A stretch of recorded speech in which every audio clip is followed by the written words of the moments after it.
விரல்களை உருவாக்கும் எலும்புகள் எவ்வாறு அழைக்கப்படுகின்றன? ஏ. மெட்டகார்பல்கள், மெட்டகார்பல்ஸ். பி. கார்பல்கள், கார்பல்ஸ். சி. தசைநாண்கள், டெண்டன்ஸ். டி. Phalanges, phalanges. சரியான பதில் டி. Phalanges, phalanges. சரியான விடை தி. சோகஸ்மெலி. மனித உடலில் கைகள் மற்றும் கால்களின் விரல்களில் உள்ள எலும்புகள் ஃபேலஞ்சஸ் என்று அழைக்கப்படுகின்றன. ஒவ்வொரு கையிலும் 14 ஃபேலஞ்ச் எலும்புகள் உள்ளன. பெருவிரலில் 2, மற்ற விரல்களில் 3. நிலத்தில் வாழும் விலங்குகளுக்கு ஒரு எடுத்துக்காட்டு என்ன? ஏ. மேலே உள்ள அனைத்தும், all of the above. B. நண்டுகள், crabs. சி. யானைகள், elephants. டி. மீன்கள், fishes. சரியான பதில் சி. யானைகள், elephants. 5. யானைகள் நிலப்பரப்பில் வாழத் தேவையான கால்களையும் நுரையீரல்களையும் கொண்டுள்ளதால் அவை நிலவாழ் விலங்குகளுக்கு சிறந்த எடுத்துக்காட்டாகும். இவை நிலத்தில் வாழும் மிகப்பெரிய பாலூட்டிகள் ஆகும். ஏ. மீன்கள் நிலத்தில் வாழ முடியாது என்பதால் இது தவறானது. ஒளியின் வேகத்திற்கான மதிப்பை பெற ஒரு மாணவர் அதை எங்கிருந்து பெற அறிவுறுத்தப்படுகிறார்? ஏ. இணையத்திலிருந்து, தி இன்டர்நெட். பி. ஒரு பாடப்புத்தகத்திலிருந்து, a textbook.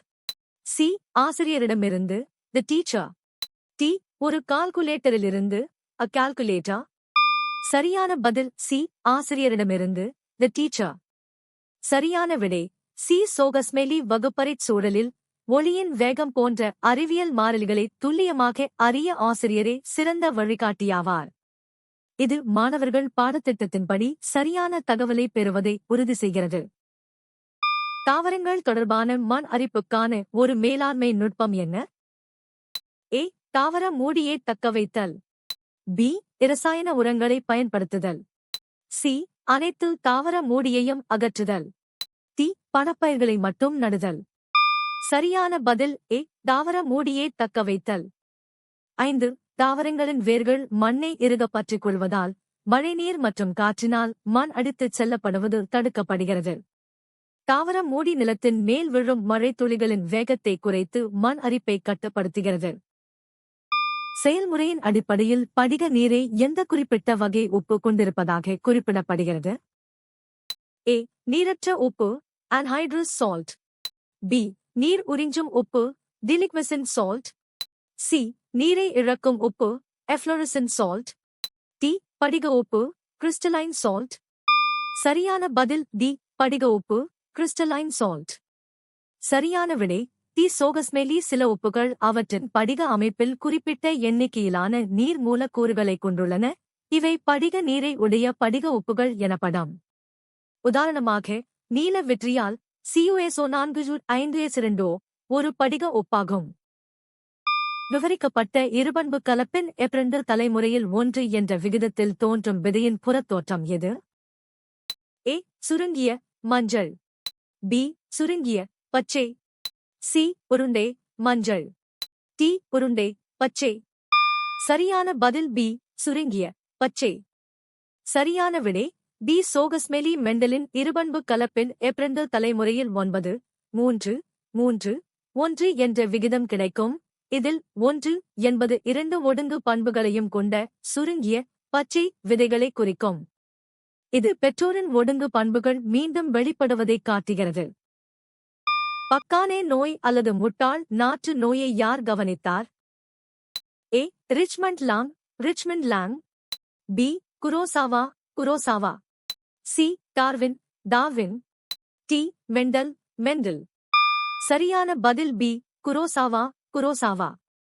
1926ஆம் ஆண்டு ஜப்பானிய விஞ்ஞானி இ. குரோசாவா என்பவர் நெற்பயிரில் பக்கானே அல்லது முட்டாள் நாற்று நோயைக் கண்டறிந்தார். இந்த ஆய்வின் மூலமே ஜிப்ரெலின் என்ற தாவர ஹார்மோன் கண்டுபிடிக்கப்பட்டது. ஆதார புள்ளி பி எவ்வாறு அழைக்கப்படுகிறது? ஏ. ஈர்ப்பு மையம், சென்டர் ஆஃப் கிராவிட்டி. பி. சமநிலை புள்ளி, எக்விலிபிரியம் பாயிண்ட். சி. சுழற்சி அச்சு, ஆக்சிஸ் ஆஃப் ரொட்டேஷன். டி. ஆதார மையம், ஃபுல்க்ரம். சரியான பதில் டி. ஆதார மையம், ஃபுல்க்ரம். 1. ஒரு நெம்புகோல் எந்த புள்ளியை ஆதாரமாகக் கொண்டு சுழல்கிறதோ அந்த புள்ளி ஆதார மையம், ஃபுல்க்ரம் என்று அழைக்கப்படுகிறது. இது இயந்திர லாபத்தை தீர்மானிப்பதில் முக்கிய பங்கு வகிக்கிறது. 2. ஈர்ப்பு மையம் என்பது ஒரு பொருளின் முழு எடையும் செயல்படும் புள்ளியாகும். ஒரு ஊடகத்தில் ஒளியின் வேகம் 2.8 மீ/1 எனில் காற்றில் ஒப்பிடும்போது அந்த ஊடகத்தில் ஒளியின் வளைவு பற்றி என்ன ஊகிக்க முடியும்? ஏ. வளைவு காற்றை விட அதிகமாக உள்ளது. பி. வளைவு காற்றை விட குறைவாக உள்ளது. சி. வளைவு காற்றில் இருப்பது போலவே உள்ளது. டி. அந்த ஊடகத்தில் ஒளி வளைவதில்லை. சரியான பதில் ஏ. வளைவு காற்றை விட அதிகமாக உள்ளது. 7. சரியான விடை ஏ. சோகஸ்மெலி காற்றில் ஒளியின் வேகம் 3.8 மீ/1 அதிகமாகவும் இந்த ஊடகத்தில் குறைவாகவும் இருப்பதால் இது அடர்வு மிகு ஊடகமாகச் செயல்பட்டு ஒளியை அதிகம் வளைக்கிறது. ஒளிவிலகல் எண் அதிகமாக இருக்கும்போது ஒளியின் வளைவு தன்மையும் அதிகமாகும். காற்றூட்டலைத் தொடர்ந்து மிதக்கும் திட துகள்களை அகற்றும் செயல்முறை எது? ஏ. முன் சலித்தல் ப்ரீஸ்கிரீனிங். பி. நீர் மறுபயன்பாடு வாட்டர் ரீயூஸ். சி. வடித்தல் டிஸ்டிலேஷன். டி. படிய வைத்தல் செயல்முறை செடிமெண்டேஷன் ப்ராசஸ். சரியான பதில் டி. படிய வைத்தல் செயல்முறை செடிமெண்டேஷன் ப்ராசஸ். 3. காற்றூட்டல் முறைக்குப் பிறகு நீரில் மிதக்கும் திட துகள்கள் புவியீர்ப்பு விசையினால் கீழே தங்கி படிவதற்கு படிய வைத்தல் முறை பயன்படுத்தப்படுகிறது. இது நீர் சுத்திகரிப்பில் இயற்பியல் அசுத்தங்களை நீக்க உதவும் ஒரு முக்கிய நிலையாகும். தூய இனப்பெருக்கம் செய்யும் தாவரங்களை உதாரணமாக டிடி அல்லது டிடி விவரிக்கும் சொற்கள் யாவை? ஏ. ஓங்குதன்மை dominant. B. Heterozygous heterozygous. C. ஒடுங்குதன்மை ரிசெசிவ். டி. Homozygous homozygous. சரியான பதில் டி. Homozygous homozygous. சரியான விடை டி. சோகஸ்மெலி ஒரு தாவரம் ஒரே மாதிரியான 2 அல்லீல்களை உதாரணமாக டிடி அல்லது டிடி கொண்டிருந்தால் அது ஹோமோசைகஸ் ஹோமோசைகஸ் எனப்படும். இத்தகைய தாவரங்கள் பல தலைமுறைகளாக தற்கருத்தரிப்பு செய்யும்போது ஒரே மாதிரியான பண்புகளைத் தரும் தூய இனங்களாகும். அண்ட நாளத்தின் எந்த பகுதி ஃபெலோப்பியன் குழாய் என்று குறிப்பிடப்படுகிறது? ஏ. பின்பகுதி. பி. நடுப்பகுதி. சி. அகலமான பகுதி. டி. முன்பகுதி. சரியான பதில் டி. முன்பகுதி. 5. அண்ட நாளத்தின் ஓவிடாக்ட் முன்பகுதி புனல் வடிவில் காணப்படுகிறது. இதுவே ஃபெலோப்பியன் குழாய் என்று அழைக்கப்படுகிறது. இது அண்டகத்திலிருந்து விடுபடும் அண்டத்தை எக் கருப்பைக்கு கொண்டு செல்லும் பாதையாகச் செயல்படுகிறது.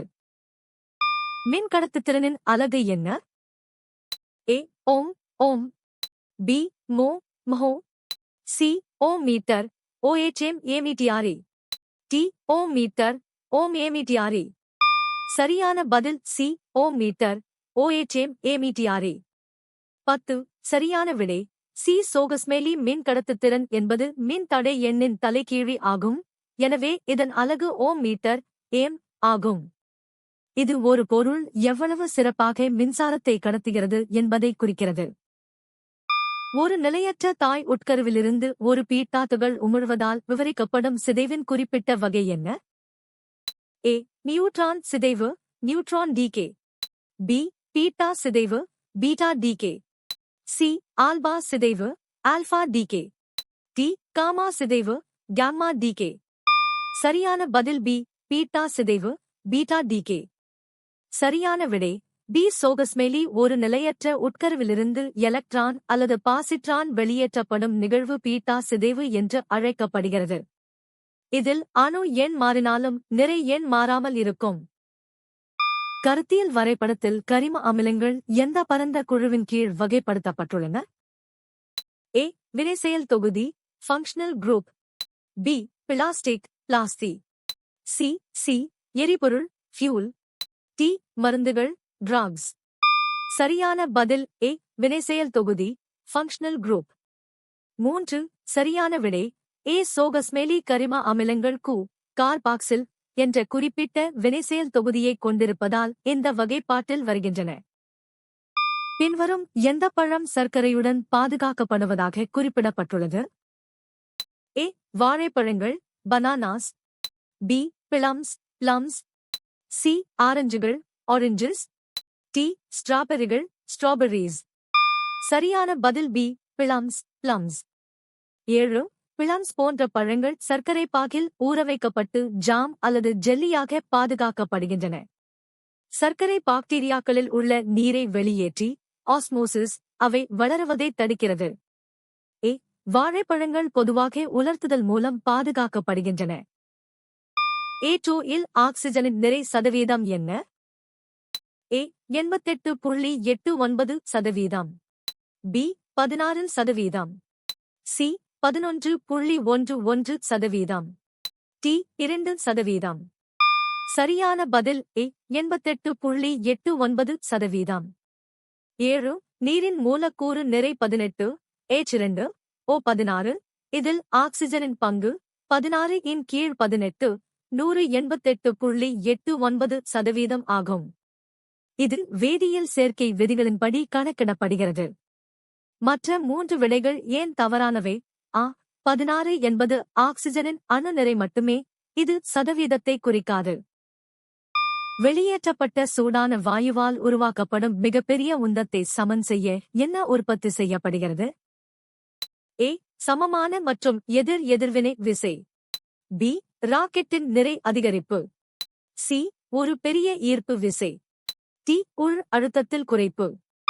சரியான பதில் ஏ. சமமான மற்றும் எதிர் எதிர்வினை விசை. 1. நியூட்டனின் 3ஆம் விதிப்படி ஒவ்வொரு வினைக்கும் ஒரு சமமான மற்றும் எதிர் எதிர்வினை உண்டு.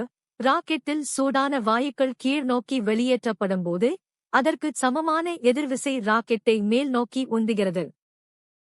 நீங்கள் எத்தனை சரியாக பதிலளித்தீர்கள்?